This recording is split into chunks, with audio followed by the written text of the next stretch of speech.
Hello students. आज हम लोग BA second year paper first के अंतर्गत बाबर के समय के भारत के बारे में चर्चा करेंगे। पिछली क्लास में हम लोगों ने कुछ क्षेत्रों के बारे में जानने का प्रयास किया था कि वहाँ पर किस प्रकार से स्वतंत्र राज्यों की स्थापना जो है हो चुकी थी बाबर के आक्रमण के समय, या बाबर ने जब भारत पर आक्रमण करने प्रारंभ किए उस समय कई सारे स्वतंत्र राज्य जो है भारत में स्थापित हो चुके थे। और ख़ास करके जो दिल्ली का राज्य है, जो सेंट्रल पावर थी, वो इस समय इतनी कमज़ोर थी कि कोई भी उसको आसानी से जीत सकता था। और यही कारण है कि बाबर जो है भारत में अपनी सत्ता स्थापित करने में सफल रहा था, क्योंकि उसको एक समुचित शक्ति का सामना नहीं करना पड़ा और छोटी छोटी टुकड़ियों में शक्तियों का सामना करना पड़ा, और जिनको जीतने में उसने सफलता प्राप्त की। ठीक है, तो आज की इस क्लास में एक बार फिर से मैं आप लोगों को मैप पर ले चलूँगा, क्योंकि इलाके जानने बेहद ज़रूरी हैं कि कौन कौन से इलाके कहाँ कहाँ पर थे, जो आपको मैप से समझ में आ जाएगा। सबसे पहले दिल्ली की हम बात करते हैं। ये दिल्ली का राज्य है, ये बिहार का राज्य है, ये पंजाब है, ये सिंध है, ये मुल्तान, ये राजपूत, ठीक, मालवा, खानदेश, अहमदनगर, बरार, बीदर, बीजापुर, ये पूरा विजयनगर साम्राज्य, ये गोलकुंडा, ये उड़ीसा, ये गोंडवाना, ये बंगाल। ठीक, तो ये सारे राज्य जो हैं, और ये गुजरात, इतने सारे राज्य जो हैं ये एक तरह से स्वतंत्र रूप से राज शासन कर रहे थे जब बाबर ने भारत पर आक्रमण किया। ठीक है, तो नेक्स्ट चलिए देखते हैं।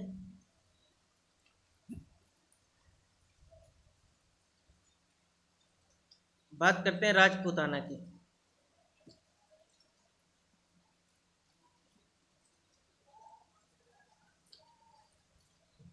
राजपूताना हम लोगों ने राज्य देखा कहाँ पर था?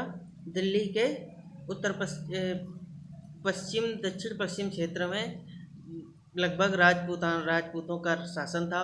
और इस समय जो सबसे शक्तिशाली शासक थे राजपूतों में, वो मेवाड़ के राजपूत थे। कहाँ के? मेवाड़ के। और वहाँ जो शासक था वो था राणा सांगा। ठीक है, या जिसको दूसरा नाम भी मिल सकता है आप लोगों को, राणा संग्राम सिंह। ठीक, राणा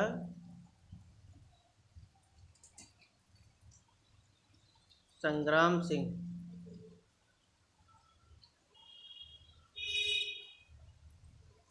और इससे बाबर का खानवा का जो है एक बड़ा ही फेमस युद्ध होता है, और कहते हैं कि सबसे ज़्यादा शक्तिशाली अगर उस समय कोई था उत्तर भारत में तो वो था राणा संग्राम सिंह।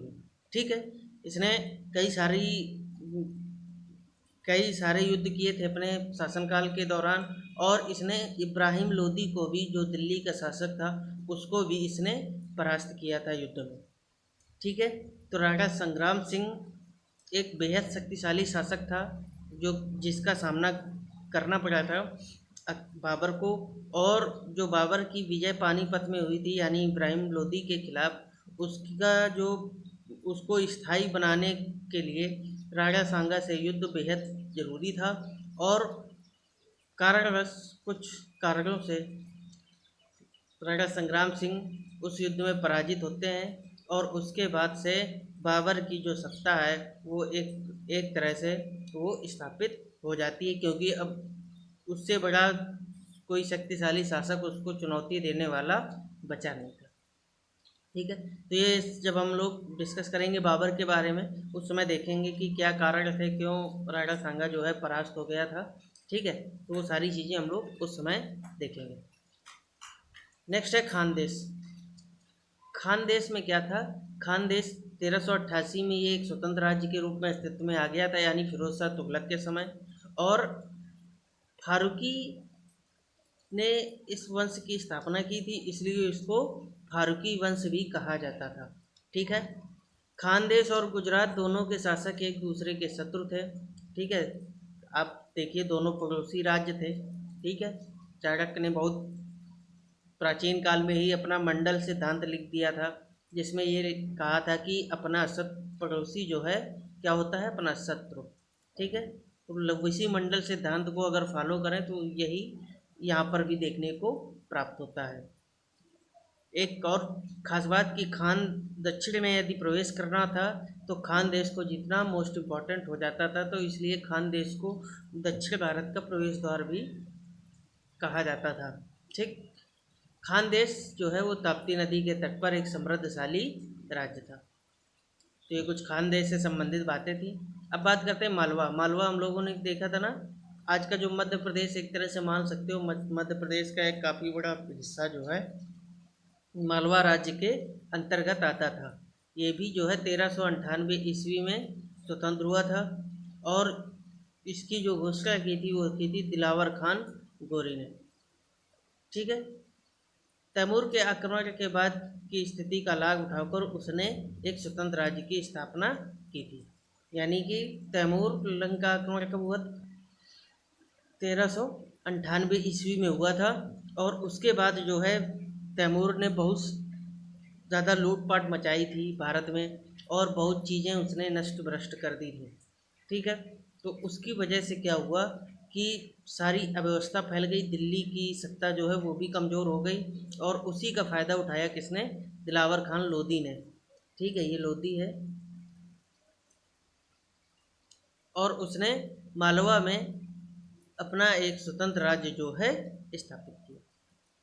ठीक, नेक्स्ट हम बात करते हैं जौनपुर के विषय में। जौनपुर यानी जिसको आप बिहार का क्षेत्र मान सकते हो, पूर्वांचल जो आज का यूपी का भाग है, पूर्वांचल यूपी, वहाँ पर जौनपुर पड़ता है। पूर्वी भारत में दिल्ली सल्तनत का अधिकार नाम मात्र के लिए रह गया था। जौनपुर में सिरकी सुल्तानों ने, ठीक है,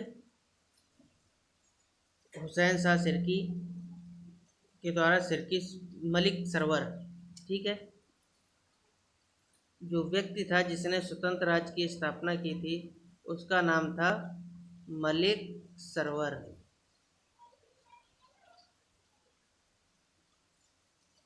इसने जौनपुर में सरकी वंश की स्थापना की और इसी के समय एक स्वतंत्र राज्य की स्थापना हुई। जौनपुर दिल्ली सल्तनत का एक प्रतिद्वंदी राज्य था। जौनपुर का शासक नसीर खां इब्राहिम लोदी का शत्रु था और वह दिल्ली पर अधिकार करने के लिए अनुकूल परिस्थितियों का इंतजार कर रहा था। यानी कि दिल्ली पर नज़र थी किसकी? एक तो राणा सांगा की थी और दूसरी नसीर खां की भी, जो जौनपुर के सरकी वंश का राजा था उसकी भी थी।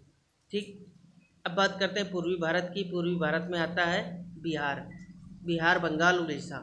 ठीक है, तो बिहार में दरिया खां लोहानी ने एक स्वतंत्र राज्य की स्थापना की थी और इस समय बंगाल की बात करें तो बंगाल में नुसरत शाह,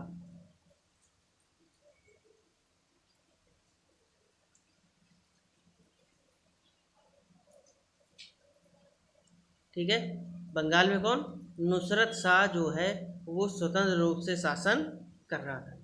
ठीक, नेक्स्ट उड़ीसा। उड़ीसा में स्वतंत्र हिंदू राज्य की स्थापना हो चुकी थी। उड़ीसा के शासक भारतीय राजनीति में कोई दिलचस्पी नहीं लेते थे। इस प्रकार उत्तर पश्चिम और उत्तर प्रदेश में अनेक राज्यों की स्थापना हो चुकी थी जो मुसलमान शासकों की संप्रभुता को अस्वीकार कर चुके थे। ठीक है, तो ये थी पूरी उत्तर भारत की बात। अब हम लोग चलते हैं दक्षिण भारत की ओर। दक्षिण भारत में प्रमुख रूप से दो राज्य आपको याद रखने हैं। पहला विजयनगर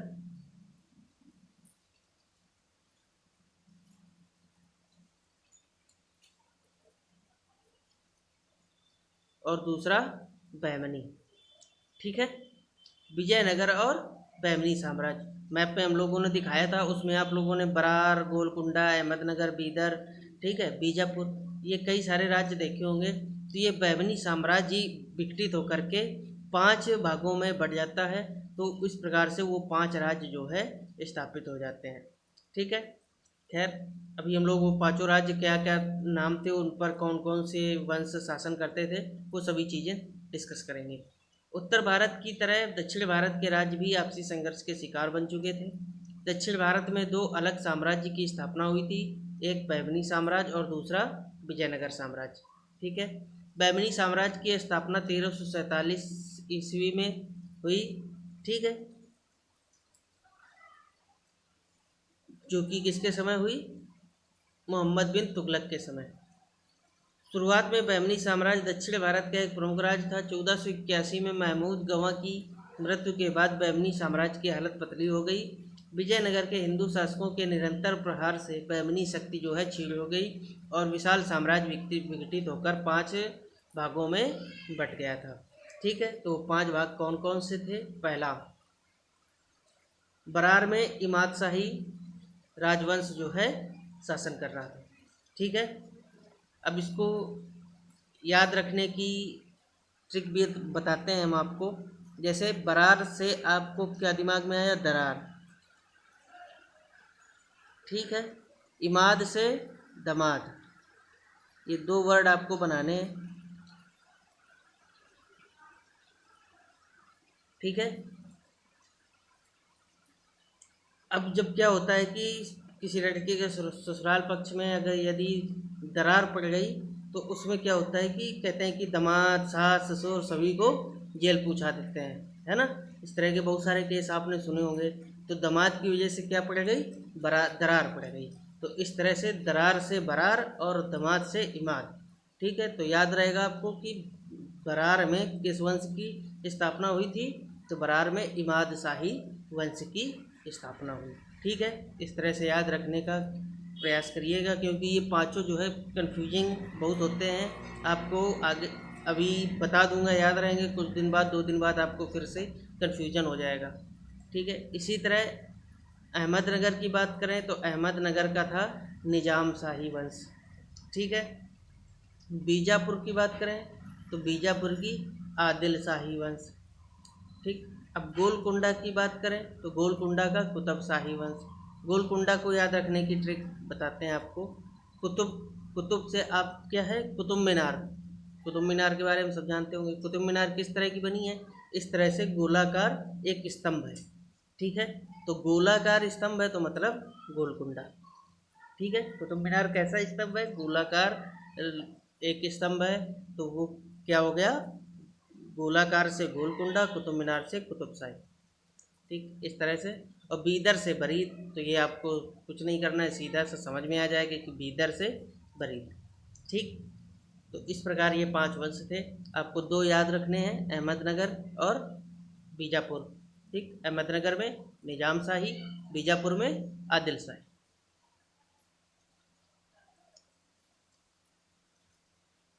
नेक्स्ट बात करते हैं सामाजिक अवस्था की। सामाजिक अवस्था इस समय भी, अब भारत में जाति प्रथा तो स्थापित ही थी, लेकिन सूफी संतों और भक्ति आंदोलन, ये 2 चीज़ें हुई। एक तरह से 13वीं-14वीं शताब्दी से ही भारत में प्रारंभ हो चुकी थी।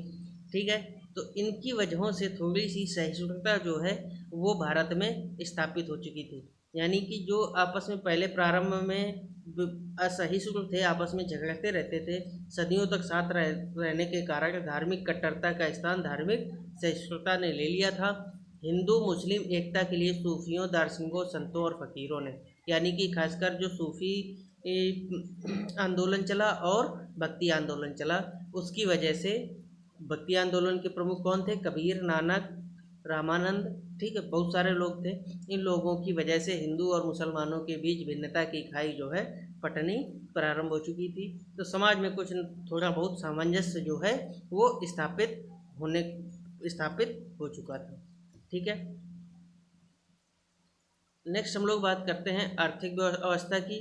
तो आर्थिक रूप से भारत एक समृद्ध देश था। मार्को पोलो, इब्न बतूता, माहुआन जैसे विदेशी यात्रियों ने भारतवर्ष की संपन्नता की पुष्टि अपने यात्रा वृत्तांत में की है। ठीक है, ये वो लोग हैं जो इस सल्तनत काल के दौरान भारत की यात्रा पर आए थे।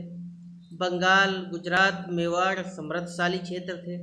संभवतः भारत की समृद्धि ने ही बाबर को भारत पर आक्रमण करने के लिए प्रेरित किया था। ठीक है, जब भारत पर उसने आक्रमण कर लिया तो तब वो कहता है कि अब काबुल की एक तरह से गरीबी हम लोगों की गरीबी फिर नहीं, यानी कि अब हम लोग फिर से गरीब नहीं होंगे और ये इतना बड़ा राज्य, समृद्धशाली राज्य हमको प्राप्त हुआ है, इसी का हम लोग उपभोग करेंगे। यानी कि ये समृद्धशाली राज्य था। भारत में उस समय समृद्धि की, पैसे की कोई कमी नहीं थी। ठीक है, अकूत धन संपत्ति जो है भारत में थी। नेक्स्ट, सैनिक संगठन। मेन कारण यही था सैनिक संगठन, जिसकी वजह से मुगलों की या बाबर की भारत में सत्ता स्थापित हो सकी, क्योंकि भारतीयों ने अपने सैनिक संगठन में कोई विशेष ध्यान नहीं दिया। वो सैनिक वीर और साहसी तो होते थे, लेकिन आधुनिक अस्त्र शस्त्र का वो प्रयोग नहीं करते थे। यूरोप में इस समय तोप और बारूद का प्रयोग होने लगा था। इस यूरोपीय पद्धति को मुसलमानों ने भी अंगीकार किया था। भारत की नाजुक परिस्थिति का लाभ उठाकर बाबर ने मुगल साम्राज्य की स्थापना की, यानी कि इन्हीं कमजोरियों का बाबर ने फ़ायदा उठाया। और बाबर की विजय का एक बहुत बड़ा कारण भी था उसकी तोपें। ठीक है, उन्हीं तोपों की वजह से उसको जो है सफलता प्राप्त हुई थी। तो इसलिए इसके प्रयोग को हम लोग इग्नोर नहीं कर सकते, और ये बहुत बड़ी वजह थी भारत में बाबर के शासन स्थापना में। ठीक है, तो ये था पूरा 2 क्लास के माध्यम से हमने आप लोगों को बाबर के समय का भारत के विषय में चर्चा की कि उस समय भारत की क्या स्थिति थी। इसके आगे अब हम लोग नेक्स्ट क्लास से बाबर के बारे में जानना प्रारंभ करेंगे। तो चलिए आज की क्लास यहीं पर समाप्त करते हैं। Thank you.